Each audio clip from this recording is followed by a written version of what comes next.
Welcome back to our Odoo accounting series.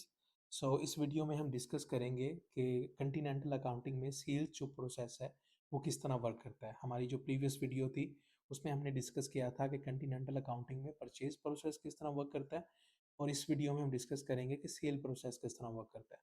तो मैं sales के टेबल पे जाऊँगा, तो सेल्स के टेबल पे आप देखेंगे कि जब ये जो प्रोसेस है वो some kind of same like with Anglo Saxon accounting, but यहाँ पे जो जब इनवॉइस क्रिएट होगी तो यहाँ पे सिर्फ 2 अकाउंट हिट होंगे, लेकिन जब हमारे एंग्लो सेक्शन अकाउंटिंग में 4 to 5 chart of accounts hit हुए थे। क्योंकि वहाँ पे एक्सपेंस भी रिकॉर्ड हो रहा था, आउटस्टैंडिंग जो आपका इंटरम अकाउंट था वो भी हिट हो रहा था, टैक्स भी हिट हो रहा था, रिसीवेबल और इनकम अकाउंट भी हिट हो रहे थे। लेकिन कंटिनेंटल अकाउंटिंग में सेल्स प्रोसेस है वो सिंपल और स्ट्रेट फॉरवर्ड है। अगर आप एंग्लो सेक्शन के बारे में मज़ीद जानना चाहते हैं, सीखना चाहते हैं, तो मेरी प्रीवियस वीडियो को ज़रूर देखिएगा, क्योंकि मैंने उसमें इन डेप्थ विद एग्जांपल के साथ एंग्लो सेक्शन अकाउंटिंग के दोनों प्रोसेस परचेज और सेल को एक्सप्लेन किया। तो इसके साथ हम मूव करते हैं कि यहाँ पे जब हम कंफर्म करेंगे हमारी सेल्स ऑर्डर के बाद, जब डिलीवरी कंफर्म करेंगे तो स्टॉक वैल्यूएशन अकाउंट और स्टॉक इंटरम डिलीवर्ड अकाउंट हमारा हिट होगा due to type of mistake in the table. यहाँ पे वो अकाउंट हाइड है। फिर हमारा जब इनवॉइस क्रिएट करेंगे इनकम और रिसीवेबल अकाउंट हिट होगा। After registering payment account receivable और आउटस्टैंडिंग अकाउंट हिट होगा, और रिकंसाइल करते हुए आउटस्टैंडिंग रिसिप्ट और बैंक अकाउंट हिट होगा। यहाँ पे एक चीज़ कॉमन है एंग्लो सेक्शन अकाउंटिंग में, कि आपका सेल्स ऑर्डर का प्रोसेस, डिलीवर ऑर्डर और रजिस्टर पेमेंट और रिकंसाइलिंग के प्रोसेस में जो अकाउंट हिट हो रहे हैं वही आपके एंग्लो सेक्शन में हिट हुए थे।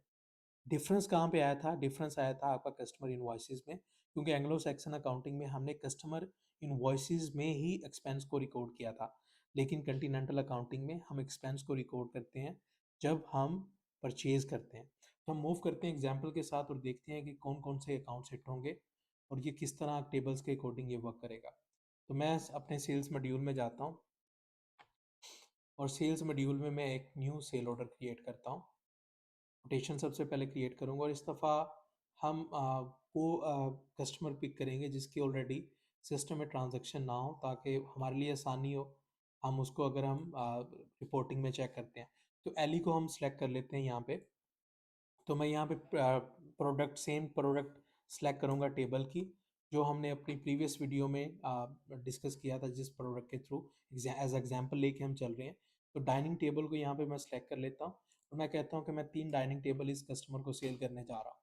तो जब मैं इसको कंफर्म करूँगा तो मैं अपने यहाँ पे अकाउंटिंग के मॉड्यूल में जाता हूँ, और मैं जर्नल आइटम्स में जाऊँगा, और मैं देखूँगा कि क्या कोई जर्नल आइटम्स या जर्नल ट्रांजैक्शन सिस्टम ने रिपोर्ट की है। जब मैंने सेल ऑर्डर को कंफर्म किया तो मैं यह पार्टनर के नाम से सेलेक्ट करूँगा। पार्टनर मेरा एली है।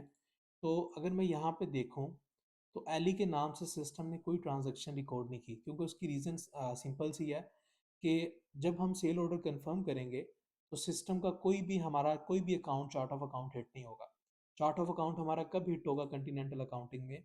जब हम डिलीवरी को वैलिडेट करेंगे।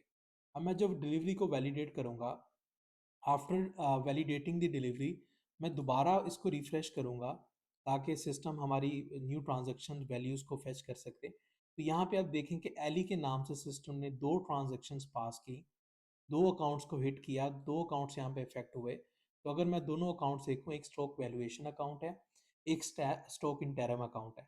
जो स्टॉक वैल्यूएशन अकाउंट है वो हमारा जो है वो डिक्रीज हुआ है, क्योंकि समथिंग कुछ प्रोडक्ट्स हमारी स्टॉक से बाहर जा रही हैं। तो दोनों ही एसेट्स बाय नेचर है। तो जो वैल्यूएशन अकाउंट की ट्रांजैक्शन है वो क्रेडिट साइड पे आएगी, और जो हमारी दूसरा अकाउंट है, चार्ट ऑफ अकाउंट है डिलीवर्ड का, वो इंक्रीज हुआ है, तो उसकी ट्रांजैक्शन जो है वो डेबिट साइड पे आएगी। तो यहाँ पे हम देख सकते हैं 2 ट्रांजैक्शन हमारी हिट हुई हैं।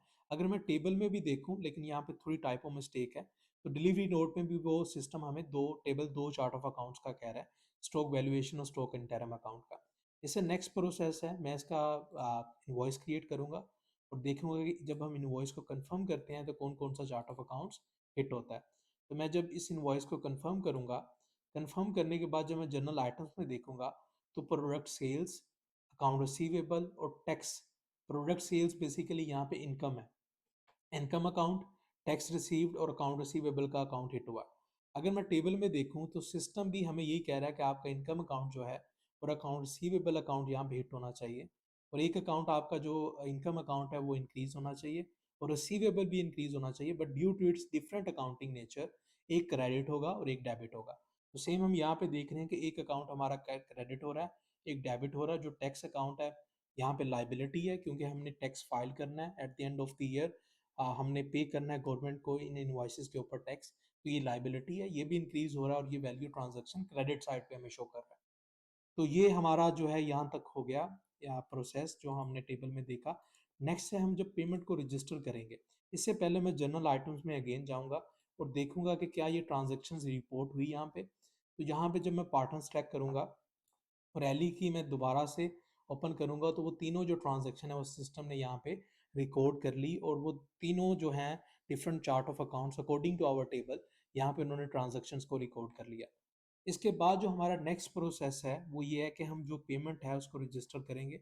जब हम पेमेंट को रजिस्टर करेंगे तो सिस्टम क्या करेगा, अकाउंट रिसीवेबल अकाउंट को डिक्रीज करेगा और आउटस्टैंडिंग रिसिप्ट्स अकाउंट को इंक्रीज करेगा। अब ये देखने के लिए आउटस्टैंडिंग रिसिप्ट्स अकाउंट को मैं अपने अकाउंटिंग मॉड्यूल में जाता हूँ। रिपोर्टिंग में जाके मैं जनरल लेजर में जाता हूँ। जनरल लेजर में मैं यहाँ पे आउटस्टैंडिंग रिसिप्ट के अकाउंट को ओपन करूंगा और यहाँ पे जब मैं देखूंगा कि एली के नाम से सिस्टम ने एक वैल्यू पास कर दी है 381 की, और यहाँ पे बेसिकली इनवॉइस की जो टोटल थी वो 381 ही थी। तो सिस्टम ने आउटस्टैंडिंग अकाउंट को इंक्रीज कर दिया और रिसीवेबल को डिक्रीज कर दिया।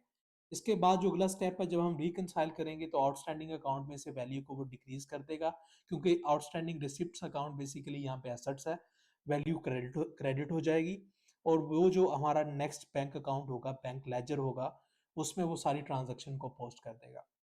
तो ये एक सिंपल सा प्रोसेस था कंटिनेंटल अकाउंटिंग का, जिसमें अगर हम कंटिनेंटल अकाउंटिंग को यूज़ करते हैं तो हमारी ट्रांजैक्शंस किस तरह बिहेव करती हैं, कौन कौन से अकाउंट्स इसमें इफेक्ट होते हैं। आई होप मैंने एक एग्जांपल के साथ आपको ये कंसेप्ट क्लियर किया कि कंटिनेंटल अकाउंटिंग में हमारा सेल्स का प्रोसेस किस तरह वर्क करता है। अगर आपको ये वीडियो पसंद आई है, इसे लाइक करें, शेयर करें अपने दूसरे दोस्तों के साथ जो ओडो अकाउंटिंग मॉड्यूल को सीख रहे हैं। Stay tune for my new videos और keep learning, keep growing. Thank you for your time. Have a good one. Bye.